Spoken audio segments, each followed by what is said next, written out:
విజయ్ గారు ఇప్పుడు కొత్తగా యాక్ట్ చేస్తున్న మూవీ జననాయకుడు.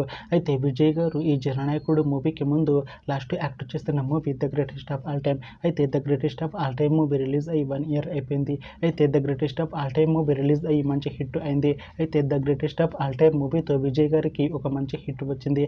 అయితే విజయ్ గారు the greatest of all time movie release తర్వాత 1 year టైం గ్యాప్ తీసుకొని ఇప్పుడు మళ్ళీ ఈ జననాయకుడు మూవీలో యాక్ట్ చేస్తున్నారు విజయ్ గారు. చూడాలి విజయ్ గారికి ఈ జననాయకుడు మూవీతో కూడా ఒక మంచి హిట్ తనకి వస్తుందా లేదా అనేది మనం ఈ జననాయకుడు మూవీ రిలీజ్ అయ్యాక చూడాలి. అయితే జననాయకుడు మూవీలో హీరోయిన్గా యాక్ట్ చేస్తున్నారు పూజా హెగ్డే గారు. అయితే పూజా హెగ్డే గారు ఈ జననాయకుడు మూవీకి ముందు లాస్ట్ యాక్ట్ చేస్తున్న మూవీ రెట్రో. అయితే ఈ రెట్రో మూవీ ఈ మధ్య రిలీజ్ అయింది. అయితే రెట్రో మూవీ రిలీజ్ అయ్యి మంచి హిట్ అయింది. అయితే రెట్రో మూవీతో పూజా హెగ్డే గారికి ఒక మంచి హిట్ వచ్చింది. అయితే పూజా హెగ్డే గారు రెట్రో మూవీ రిలీజ్ తర్వాత కాస్త టైం గ్యాప్ తీసుకొని ఇప్పుడు మళ్ళీ ఈ జననాయకుడు మూవీలో యాక్ట్ చేస్తున్నారు పూజా హెగ్డే గారు.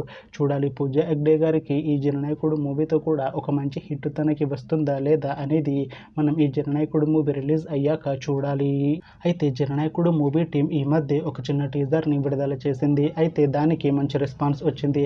అయితే ప్రస్తుతం జననాయకుడు మూవీ టీం షూటింగ్లో బిజీగా ఉన్నారు. అయితే ఈ జననాయకుడు మూవీ షూటింగ్ ఆల్రెడీ 70% కంప్లీట్ అయిపోయింది అంటున్నారు మూవీ టీం. అయితే ఈ మూవీ టీం మాత్రం చాలా కాన్ఫిడెంట్గా ఉన్నారు. ఈ మూవీ మంచి హిట్ అవుతుంది అంటున్నారు. అయితే ఈ జననాయకుడు మూవీని 2026లో రిలీజ్ చేసేలా ప్లాన్ చేస్తున్నారు మూవీ టీం. చూడాలి జననాయకుడు మూవీ రిలీజ్ అయ్యాక మంచి హిట్ అవుతుందా లేదా అనేది మనం ఈ జననాయకుడు మూవీ రిలీజ్ అయ్యాక చూడాలి. Thanks for watching this video friends. మీకు ఈ వీడియో నచ్చితే ఈ వీడియోని లైక్ చేయండి. ఇంకా ఇలాంటి మూవీ అప్డేట్స్ కోసం ఈ ఛానల్ని సబ్స్క్రైబ్ చేసుకోండి.